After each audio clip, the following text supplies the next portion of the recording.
بسم اللہ الرحمن الرحیم۔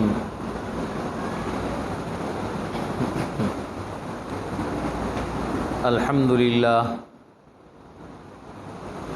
للہ وکفی وسلام علی عبادہ الذین اصطفی، اما بعد فقد قال النبی صلی اللہ تعالی علیہ وسلم: کل امتی يدخلون الجنہ الا من ابى، وقیل من ابى یا رسول اللہ؟ قال من اطاعنی دخل الجنہ ومن عصانی فقد ابى، او کما قال علیہ الصلاۃ والسلام۔ محترم سامعین اکرام، عزیز بزرگان دین،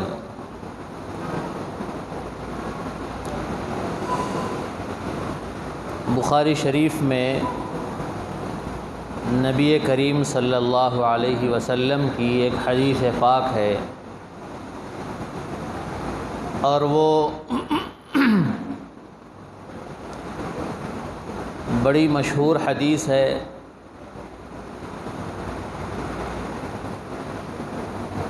اس حدیث میں اللہ کے نبی علیہ الصلاۃ والسلام نے ارشاد فرمایا: میری امت کا ہر فرد جنت میں داخل ہوگا،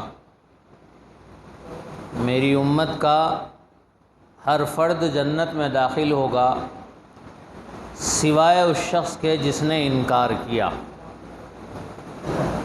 انکار کرنے والا جنت میں داخل نہیں ہوگا۔ حضور پاک صلی اللہ علیہ وسلم سے پوچھا گیا کہ انکار کرنے والا کون ہے؟ انکار کرنے والے سے آپ کی مراد کیا ہے؟ تو اللہ کے نبی نے جواب دیا: من اطاعنی دخل الجنہ ومن عصانی فقد ابى۔ جو میری اطاعت کرے گا وہ جنت میں داخل ہوگا، اور جو میری نافرمانی کرے گا اس نے انکار کیا۔ ومن عصانی فقد ابى، جس نے میری نافرمانی کی اس نے انکار کیا۔ تو انکار کرنے کا مطلب ہوا میری نافرمانی کرنے والا، یعنی میری امت کا ہر فرد جنت میں داخل ہوگا، لیکن میری نافرمانی کرنے والا شخص جنت میں داخل نہیں ہوگا۔ یہ حدیث پاک نبی کریم صلی اللہ تعالی علیہ وسلم نے بیان فرمائی، اور اگر ہم اس کی تشریح کریں اور اس کی توضیح کریں تو ہمیں حضور پاک علیہ الصلاۃ والسلام کی اطاعت، فرما برداری اور حضور کی نافرمانی سے متعلق کچھ باتیں جاننا چاہیے۔ حضور پاک علیہ الصلاۃ والسلام کا اس امت پر حق ہے، ہر امتی پر نبی کا حق ہوتا ہے۔ حضور کے کیا حقوق ہیں اس امت پر؟ محدثین اکرام نے، علماء اکرام نے بیان فرمایا ہے کہ حضور نبی کریم صلی اللہ علیہ وسلم کے حقوق اس امت پر 4 ہیں۔ 4 حقوق ہیں جو اس امت کو پورا کرنا ہے نبی کریم صلی اللہ علیہ وسلم کے تعلق سے۔ پہلا حق ہے تصدیق رسالت، حضور پاک علیہ الصلاۃ والسلام کے رسول ہونے کو ماننا، آپ کے نبی ہونے کو ماننا، یہ پہلا حق ہے۔ دوسرا حق ہے عظمت مصطفیٰ صلی اللہ علیہ وسلم، حضور پاک علیہ الصلاۃ والسلام کی عظمت کو دل میں بسانا۔ عظمت یعنی آپ کا احترام، آپ کے بڑے ہونے کو ماننا۔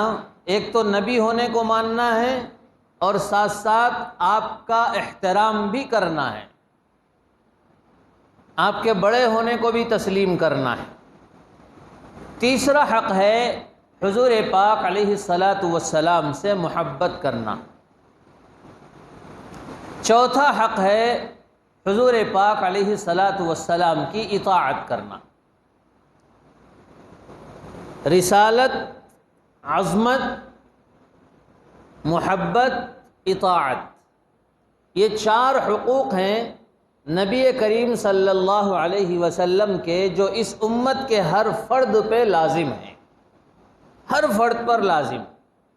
آپ کی رسالت کا اعتراف کرنا اور اس کا اقرار کرنا، حضور پاک علیہ الصلاۃ والسلام کی عظمت کرنا، حضور سے محبت رکھنا، حضور پاک علیہ الصلاۃ والسلام کی اطاعت کرنا، یہ چار حقوق ہیں جو اس امت کے ہر فرد پہ لازم اور ضروری۔ اس کے بغیر کوئی امتی کہلانے کا مستحق نہیں ہو سکتا۔ پہلا جو حق ہے وہ تو ایمان کے لیے جزو لازم ہے، ایمان کے لیے ضروری ہے۔ جب تک نبی کی رسالت کا اعتراف اور اس کی تصدیق نہ کر لی جائے گی، اس وقت تک کوئی آدمی مسلمان نہیں ہو سکتا۔ اس کا ایمان اور اس کا اسلام اسی بات پہ منحصر ہے کہ وہ نبی کی رسالت کا اعتراف کرے اور اس پہ ایمان لائے، تبھی جا کے وہ مسلمان ہوگا، تبھی جا کے وہ مومن کہلائے گا۔ ایمان لانا نبی پر ضروری ہے۔ یہ کیوں ضروری ہے؟ اس لیے کہ نبی کریم صلی اللہ علیہ وسلم اللہ کے آخری نبی ہیں، اللہ کے آخری رسول ہیں۔ اللہ رب العزت نے آپ کو نبی بنا کر بھیجا، امت کا نجات دہندہ بنا کر بھیجا۔ آپ امت کو نجات دلانے کے لیے آئیں۔ یہ بنیادی عقیدوں میں سے ایک عقیدہ ہے۔ اس کے علاوہ جو تین حقوق ہیں یعنی عظمت، محبت اور اطاعت، یہ تین حقوق ایمان اور اسلام کے بعد میں نافذ ہوتے ہیں۔ اگر کوئی نبی پہ ایمان ہی نہیں رکھتا، اگر کوئی نبی کو نبی ہی نہیں مانتا، تو پھر عظمت، محبت اور اطاعت اس کے لیے کوئی معنی نہیں رکھتی۔ بہت سے لوگ آپ نے دیکھا ہوگا، غیر مسلم بھی ہے، وہ روزے رکھتے ہیں، بعض نماز بھی پڑھتے ہیں، لیکن ان کا روزہ رکھنا اور ان کا نماز پڑھنا انہیں کوئی فائدہ نہیں دے گا، اس لیے کہ وہ نبی پہ ایمان نہیں رکھتے، وہ اللہ پہ ایمان نہیں رکھتے۔ تو ایمان کے بعد کے یہ سارے درجے، تو چار حقوق میں سے دوسرا جو حق ہے وہ عظمت مصطفیٰ صلی اللہ علیہ وسلم، حضور پاک علیہ الصلاۃ والسلام کی عظمت کرنا، آپ کا احترام کرنا، آپ صلی اللہ علیہ وسلم کو ہر اعتبار سے بڑا جاننا۔ اللہ کے بعد اس دھرتی پر، اس کائنات پر، اس دنیا میں اگر کوئی شخص ہے جس سے احترام کرنا، جس کا احترام کیا جانا نبی کے برابر ہوا ہے، یا حضور پاک علیہ الصلاۃ والسلام کے برابر اگر کوئی شخص ایسا نہیں گزرا جس کا نبی کے برابر احترام کیا گیا۔ دنیا میں بڑے بڑے لوگ آئے، بڑے بڑے بادشاہ آئے، لیکن آپ کو نبی جیسا احترام کسی ہستی میں نہیں ملے گا، کسی ہستی میں۔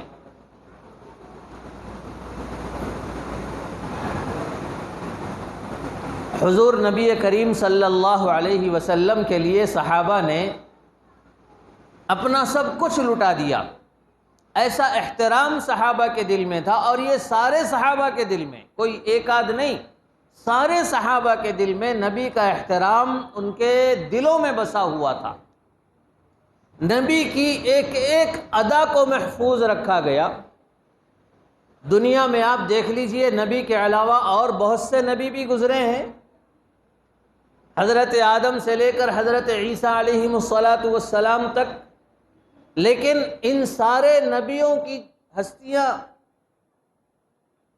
اگر ہم ان کی تاریخ دیکھیں گے، ان کے اوصاف دیکھیں گے تو ان کی تاریخ ہمیں کتنی ملتی؟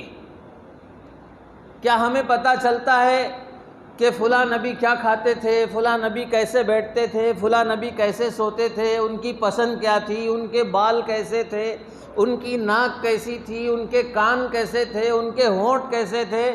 یہ کسی کے بارے میں نہیں ملے گا۔ اگر ملے گا تو صرف نبی آخر الزماں محمد الرسول اللہ صلی اللہ علیہ وسلم کے بارے میں۔ یہاں تک کہ صحابہ کرام بیان فرماتے ہیں کہ حضور پاک علیہ الصلاۃ کے جسم اطہر میں آپ کے سر کے بال اور داڑھی کے بالوں میں 14 سے 20 بال تک سفید بال تھے۔ ہے کوئی آج گننے والا؟ ہے کوئی؟ کسی نے حضرت عیسیٰ کے سر کے بال گنے، کسی نے حضرت ابراہیم کے، کسی نے حضرت موسیٰ کے، کسی نے حضرت آدم، حضرت نوح، کسی نبی کے موجود ہیں؟ ایسی تاریخ موجود ہے کسی کی؟ یہ تو نبی ہوئے، بادشاہ بھی بڑے بڑے گزرے، اچھے بادشاہ بھی گزرے، ظالم بادشاہ بھی گزرے، لیکن کیا ان بادشاہوں کی تاریخ اور ان کی عظمت ایسی تھی جیسی نبی کی ہے؟ کسی کی نہیں، دنیا میں کسی کی ایسی عظمت نہیں مل سکتی جو عظمت نبی پاک صلی اللہ علیہ وسلم کے لیے ہے۔ دنیا میں محبت کرنے والے ایک دوسرے کو بہت احترام کی نگاہ سے دیکھتے ہیں، بہت عظمت کی نگاہ سے دیکھتے ہیں۔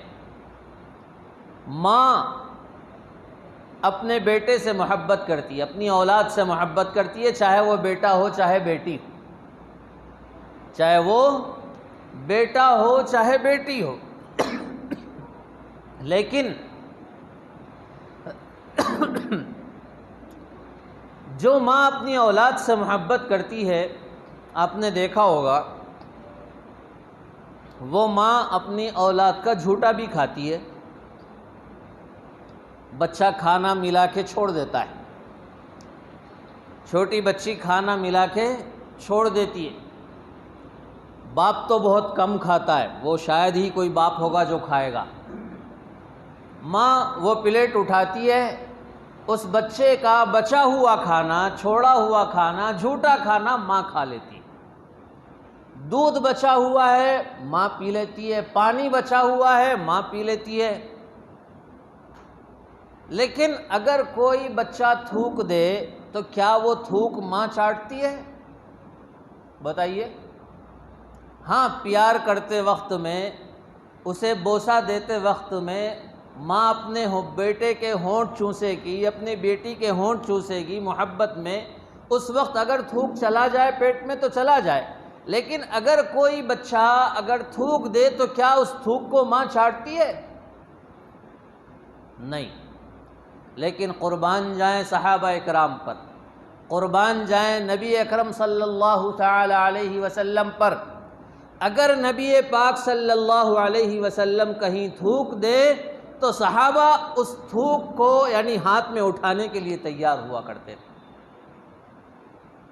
وضو کا پانی نیچے گرنے نہیں دیا جاتا تھا جب اللہ کے رسول صلی اللہ علیہ وسلم وضو کیا کرتے تھے۔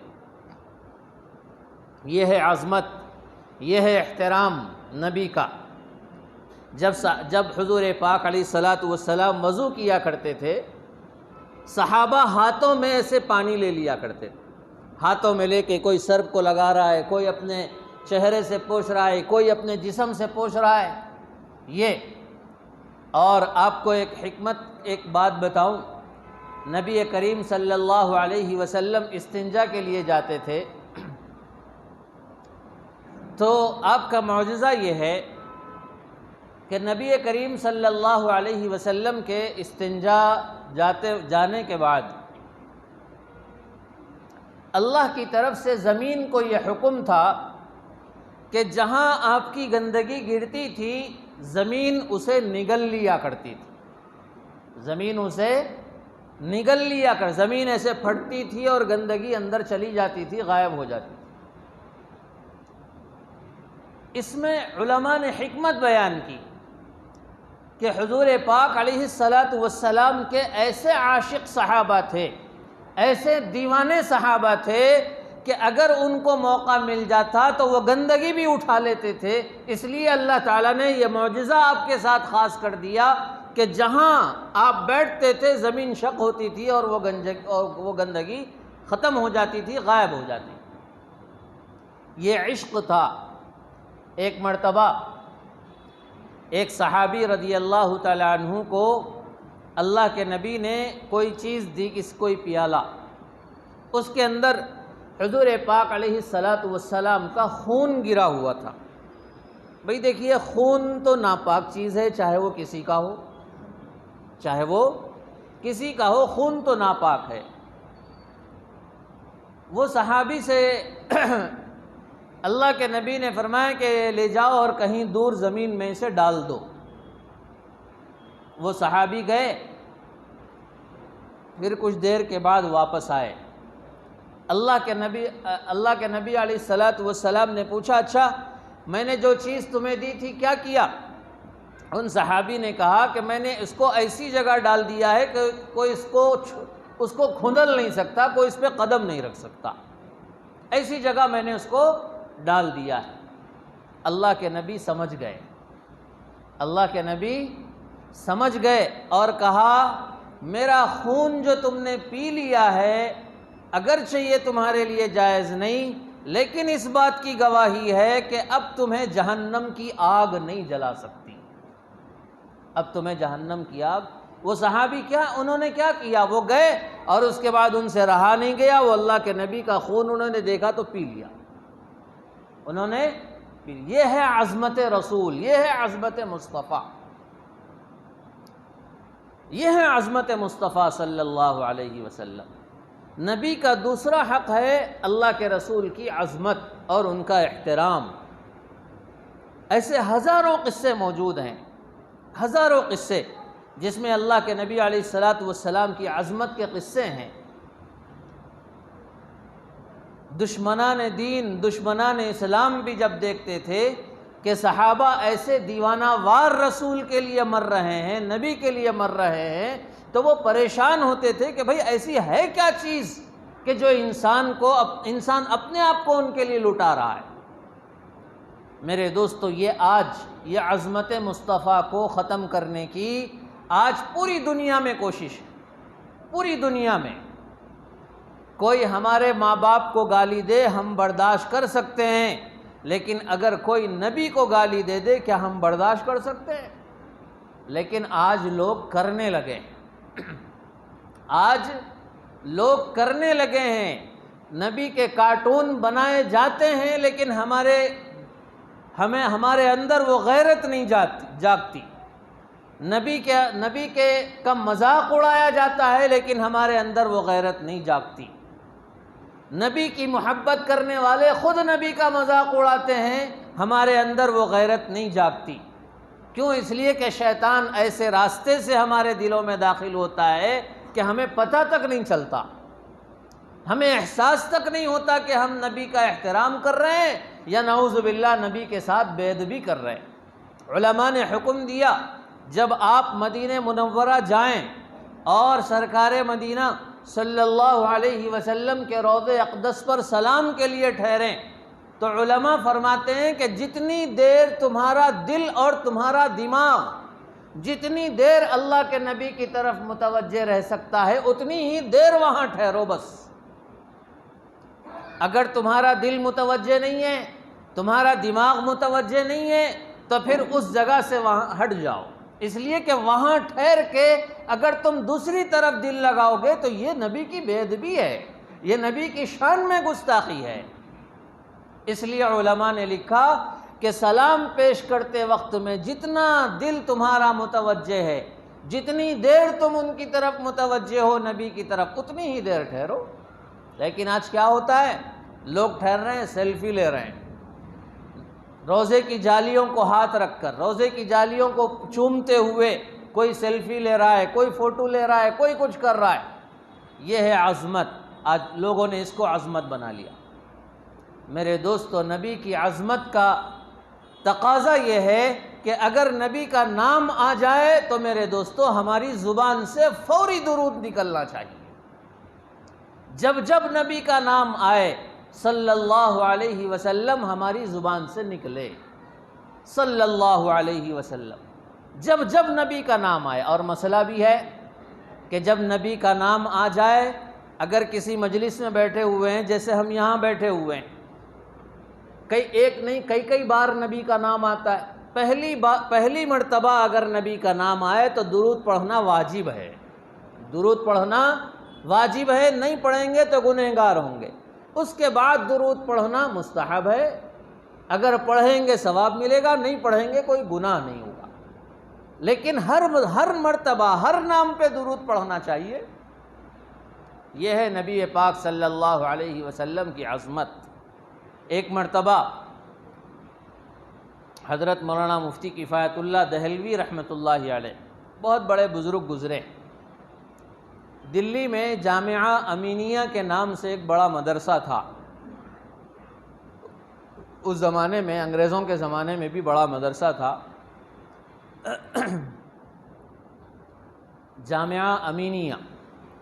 حضرت مفتی کفایت اللہ رحمۃ اللہ علیہ اپنے مسند پہ بیٹھ کے حدیث پڑھا رہے تھے۔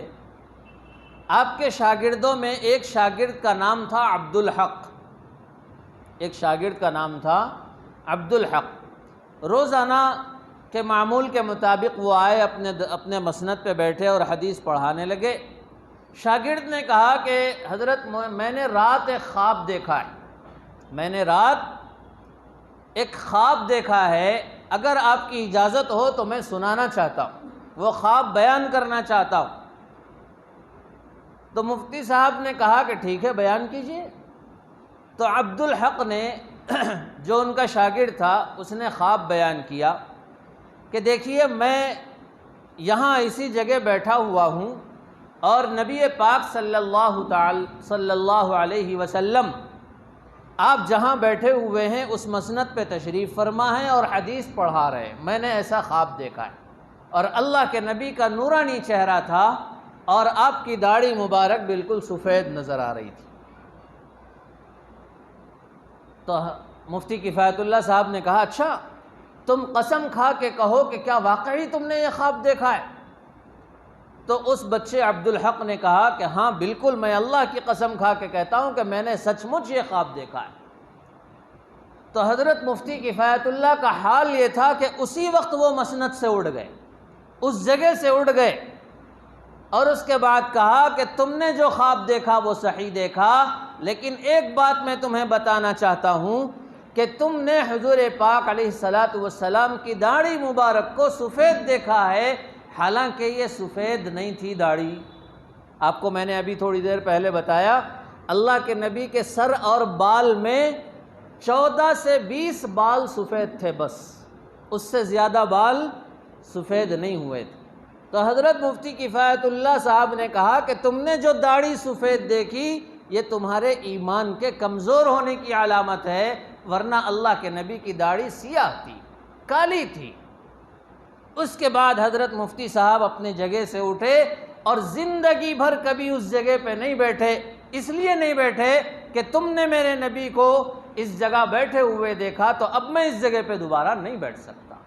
پھر دوسرے جگہ بیٹھ کے انہوں نے حدیث پڑھائی، حالانکہ کوئی حقیقت میں نہیں، خواب میں تھا، یہ خواب کا قصہ ہے، لیکن پھر بھی عظمت کا اور احترام کا تقاضا یہ تھا، اور عظمت انتہائی کی یہ تھی کہ آپ نے اس جگہ پر بیٹھنے کو گوارا نہیں سمجھا۔ میرے دوستو، یہ ہے نبی کی عظمت، نبی کا احترام۔ نبی کی عظمت اور نبی کا احترام ہم سب کے لیے ضروری۔ آج امت نبی کے عظمت اور نبی کے احترام سے دور ہو رہی ہے۔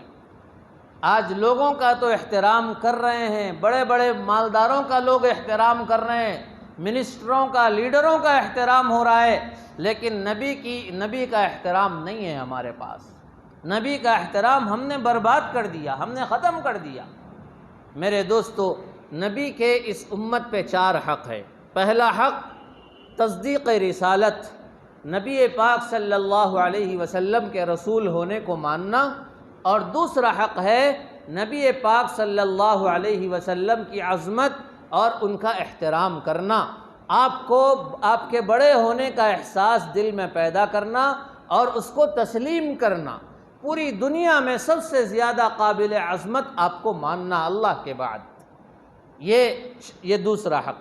اور تیسرا حق نبی سے محبت رکھنا اور نبی کی اطاعت کرنا. یہ 2 حقوق انشاءاللہ آئندہ بیان کیے جائیں گے. اللہ تبارک و تعالی ہم سب کو نیک عمل کرنے کی توفیق نصیب فرمائے. حضور پاک علیہ الصلاۃ والسلام کے حقوق کو ادا کرنے کی توفیق نصیب فرمائے. وآخر دعوانا الحمدللہ.